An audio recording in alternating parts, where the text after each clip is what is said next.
أعوذ بالله السميع العليم من الشيطان الرجيم بسم الله الرحمن الرحيم وبه نستعين إنه خير ناصر ومعين رب صل على محمد وآله الطيبين الطاهرين اللهم صل على محمد وآل محمد وعجل فرجهم. قال الله سبحانه وتعالى في محكم كتابه بسم الله الرحمن الرحيم إن الذين كفروا سواء عليهم أأنذرتهم أم لم تنذرهم لا يؤمنون. Nous sommes arrivés à ce verset du Coran al-Karim,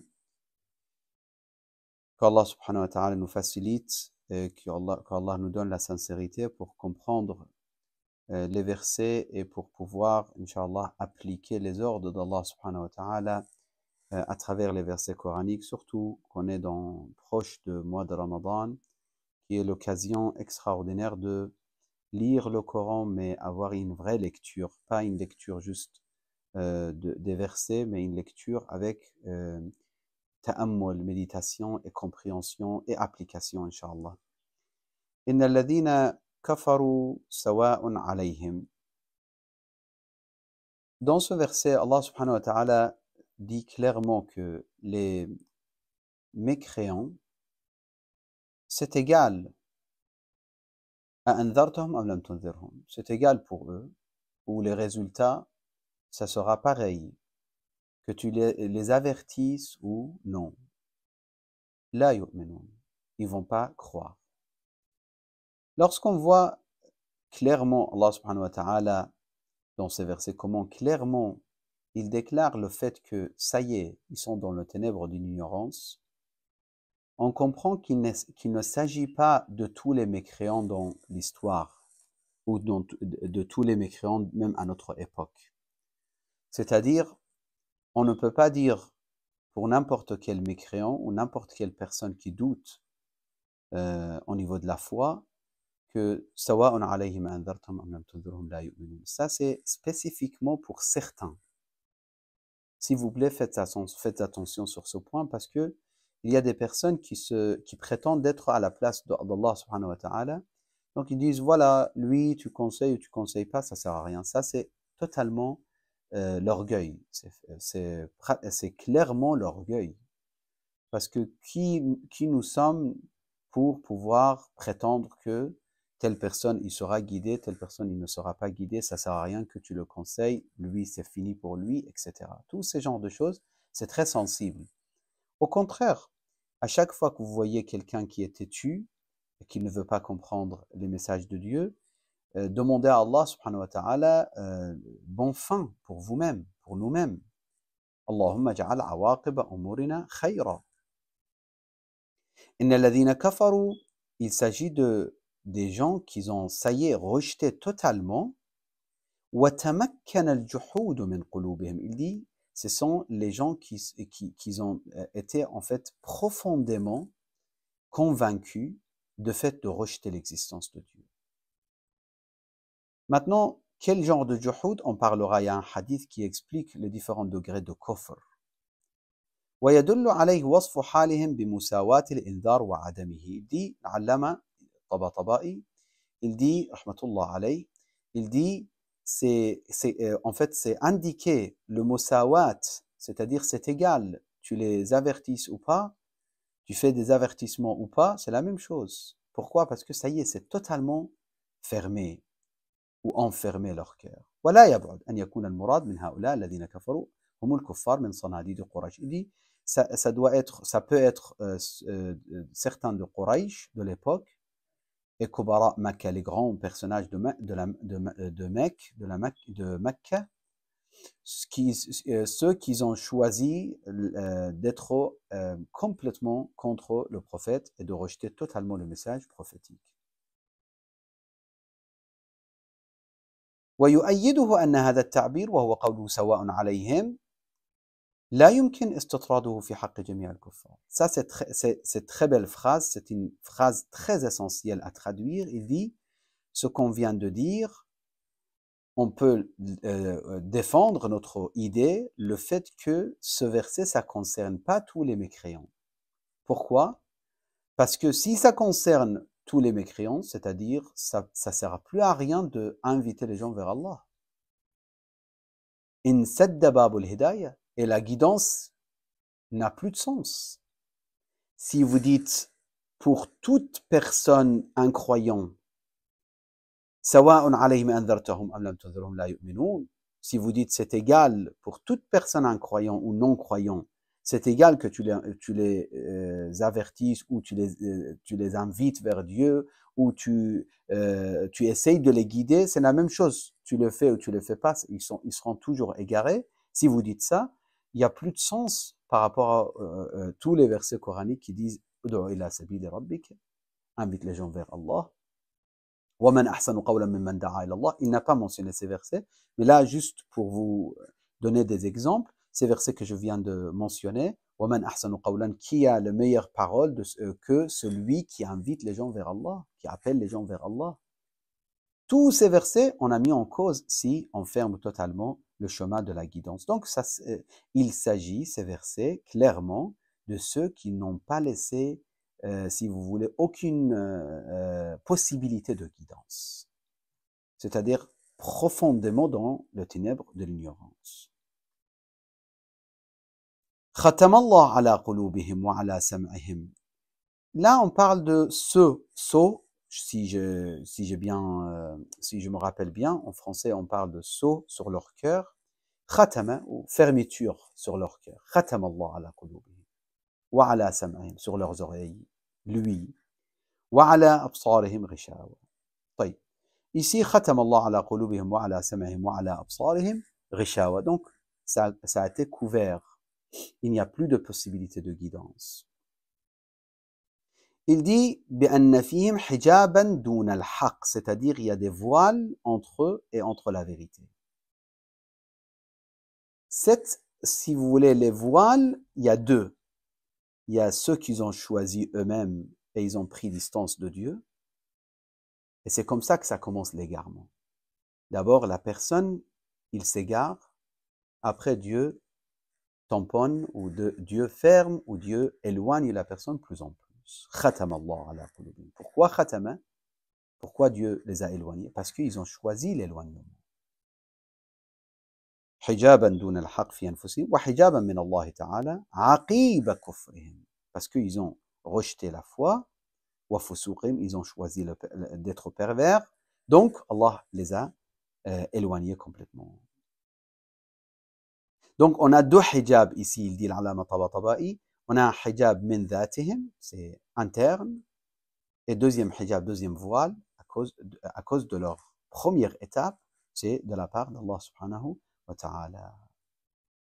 وَاعْلَمْ أَنَّ الْكُفْرَ كَالْإِيمَانِ وصف قابل للشدة والضعف. Il dit, sache que la mécréance aussi comme l'iman, comme le fait de croire, il y a des degrés, différents degrés. فَلَهُ مَرَاتِب. Pour expliquer ce point, il dit, on a un hadith dans le Kafi عن الصادق عليه السلام, de Imam al-Sadiq عليه السلام, que si vous me permettez aujourd'hui, je vais développer ce hadith avec vous et peut-être on termine avec ce hadith. Oui, tout à fait. On s'arrête avec ce hadith par rapport aux différents degrés de mécréance comme différents degrés de iman. L'imam Sadiq alayhi salam قال قلت له أخبرني عن وجوه الكفر في كتاب الله عز وجل. Donc le compagnon de l'imam, il dit, dis-moi quels sont, ou si tu peux me mentionner les différents degrés de kufr. أخبرني عن وجوه الكفر في كتاب الله, dans le livre d'Allah, c'est-à-dire dans le Coran. L'imam alayhi salam, et c'est précis dans le livre de Dieu, il dit al-kufru fi kitabillah ala khamsati awjuh. Nous avons 5, si vous voulez, étapes, ou 5 degrés, ou 5, si vous voulez, oui, degré c'est bien, si on peut dire, parce que awjuh c'est face, mais ici on parle de degrés, ou différents sens de kufr. فَمِنْهَا كُفْرُ الْجُحُودِ. Nous avons kufr al-juhud, c'est-à-dire rejeter alors qu'on a la certitude. Et le verset coranique, il explique ça. وَجَحَدُوا بِهَا وَاسْتَيْقَنَتْهَا أَنفُسُهُمْ, c'est-à-dire rejeter après avoir la certitude. Et pour cette catégorie, nous avons deux significations. Al-juhud ala wajhayn aussi. Donc, pour kufr al-juhud, nous avons deux types, on verra ensemble. Et troisième, kufr bitarki ma amara Allah. Le fait de abandonner ce que Dieu a ordonné. Il y a des personnes qui prétendent être musulmans, il y a des personnes qui prétendent être proches de Ahlul Bayt ou d'aimer Ahlul Bayt alayhimus salam, mais ils n'ont pas envie d'obéir. Ils savent certainement qu'il y a des actes qui ont été effectués régulièrement par Ahlul Bayt. Mais ils disent, nous, l'amour, ça nous suffit. On n'a pas envie de... Donc, ce n'est pas des mécréants, mais c'est des kufr bitarki ma amara Allah. C'est, si vous voulez, un degré de kufr lorsque la personne, il abandonne ce que Dieu a ordonné. Wa kufr al-bara'a. Kufr al-bara'a, c'est le fait de désassocier de quelque chose ou rejeter quelque chose. On verra aussi. Wa kufr al-na'am, le fait de ne pas être reconnaissant par rapport au bienfait d'Allah subhanahu wa ta'ala. Ingrat, peut-être, on dit en français. Peut-être. En tout cas, kufr al-na'am, on parlera. C'est à vous de choisir le terme qui ça vous va, qui est plus exact. فأما كفر الجحود فهو الجحود بالربوبية وهو قول من يقول لا رب ولا جنة ولا نار. Donc, premier degré de juhud, c'est ceux qui disent il n'y a pas de Dieu, il n'y a pas de paradis, il n'y a pas d'enfer, il n'y a rien. Et il y a deux sortes de zanadiqa, يقال لهم الدهرية وهم الذين يقولون وما يهلكنا إلا الدهر. Il dit, ces gens-là, ils croient qu'il n'y a rien. قال عز وجل إنهم إلا يظنون. Ça, c'est le premier degré de juhud. Donc, comme je vous ai dit, juhud, c'est lorsqu'on est sûr de quelque chose, mais on rejette, après avoir la certitude. C'est-à-dire dénigrer ou rejeter ou ne pas croire alors qu'on a la certitude. Deuxième degré de juhud, ou deuxième, si vous voulez,